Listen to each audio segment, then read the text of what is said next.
Hello YouTube people, today I'm going to show you so-called G-Shock killer from Casio. This is a simple watch from Casio which looks like a G-Shock, and I believe in real world scenarios it is just as durable as a real G-Shock.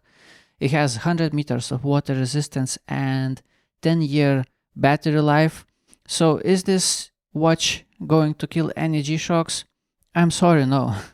At least not for me. The only place where this watch is better than any G-Shock that I ever had is buttons. I had plenty of G-Shocks, I still have this wonderful G-Shock, and the only thing where this watch is better than any G-Shock is buttons. It has wonderful, strong, good buttons. But the most important thing with a watch is comfort. And on my 16.5 centimeter wrist, this watch feels just horrible. I will show you everything in details a little bit later, but it's just so bad. It is just so bad.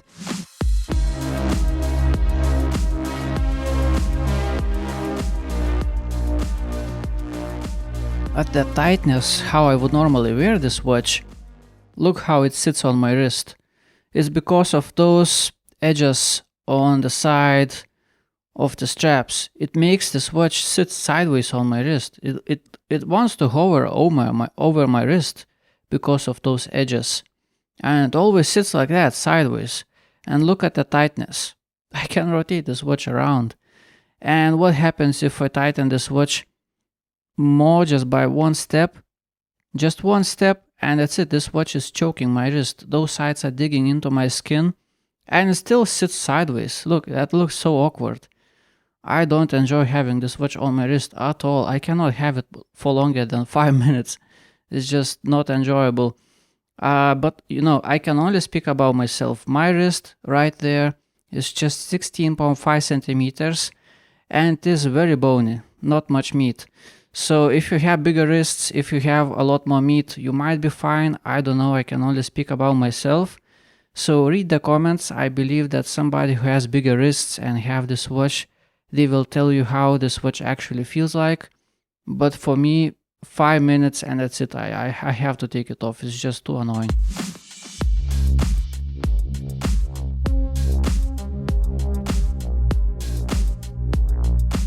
But if you still want this watch, let me show you the menu and functions. So this is main screen. Next thing is timer, then stopwatch, alarm, dual time, and back to the main screen. Now let's go into the settings. Let's see what can we change.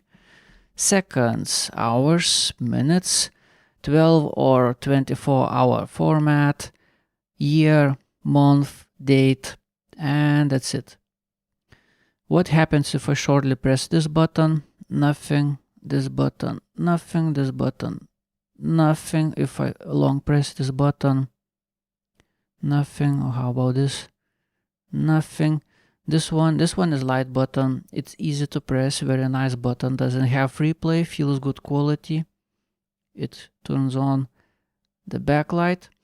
So next thing is the menu, timer. Let's see the timer. Let's adjust the timer. In the timer I can adjust hours on the top of the screen. Next thing minutes, and next thing seconds. And if I set it, it asks me if I wanna turn on the repeater function. Let's turn on auto repeater function. Let's see how it behaves. So before I start the timer, pay attention. On the top of the screen you see current time, but once I start the timer it disappears. It shows hours even though I haven't set any hours. So 3 seconds it just beeps and repeats, beeps and repeats. Let's stop it, reset it. Let's see how it behaves if I turn off the auto repeater function. Let's try it. So it beeps continuously, but if I press this button, look, it starts going again immediately, which is nice. To actually stop it, I have to press this button. Now, next thing I want to tell you is that after using something on the menu, if you press the menu function, it comes back to the main screen, which is very nice. Now, next thing after timer is stopwatch.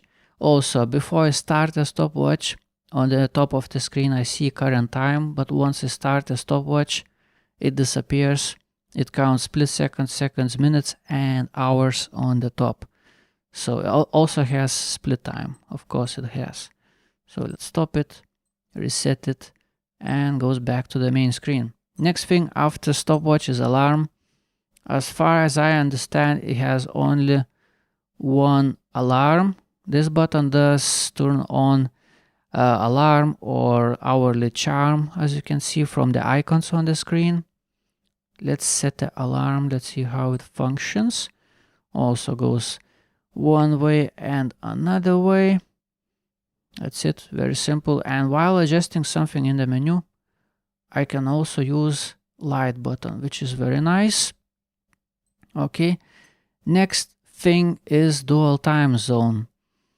In the dual time zone, you don't need to go through the cities. You just set the time you want, simple as that. And on the same screen, you see your secondary time zone and the time from the main screen on the top. That's it. Very simple watch.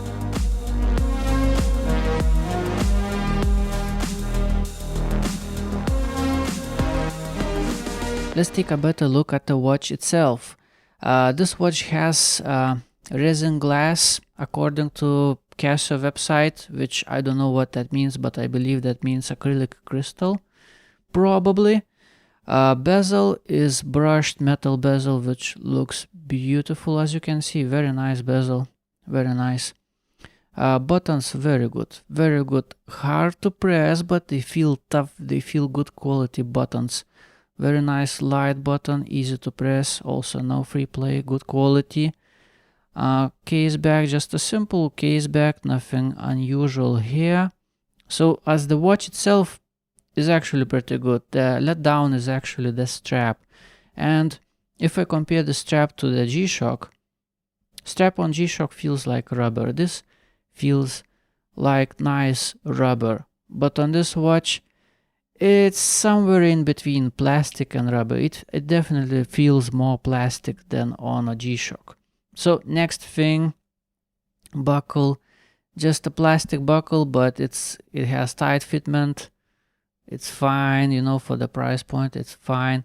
What's not fine also about the strap is that those little squares on the side of the strap feel a little bit too sharp, while in comparison on a G-Shock, these little squares are soft. They don't have sharp edges, but on this watch, they feel a little bit unrefined, and I'm afraid. So this watch has 18mm lug width. You can actually remove the strap and try something else. I don't know, it's gonna be a little bit difficult to find something that would fit this design, but I believe you can do something about that.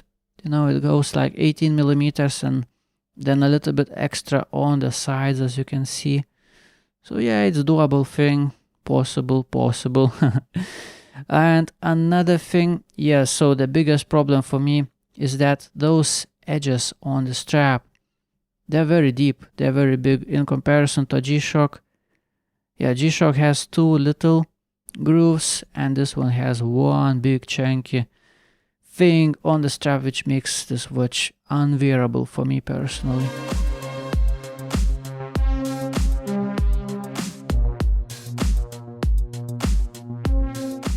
So what is the final verdict for this watch? Where I'm going to place it on my website, thomaswatchreviews.com, where I rate watches into different tier lists. Should I put this watch into nope tier? No, it is, you know, if I cover the strap, the watch itself is pretty good. I mean, screen is easy to see, good buttons, a durable watch, it's a good watch. So if somehow you manage to find a nice 18mm strap for this watch, which I believe is gonna be a little bit difficult given the design of this watch, then you're gonna have a nice watch, a good watch. So I'm gonna place this watch into not bad, which means it's not a bad watch, but could be better though. So, you know, my advice would be, if you wanna buy this watch, try it before you buy it, because you might gonna be disappointed how this watch feels on your wrist. So that's it. Thank you for watching. Have a nice day. Goodbye.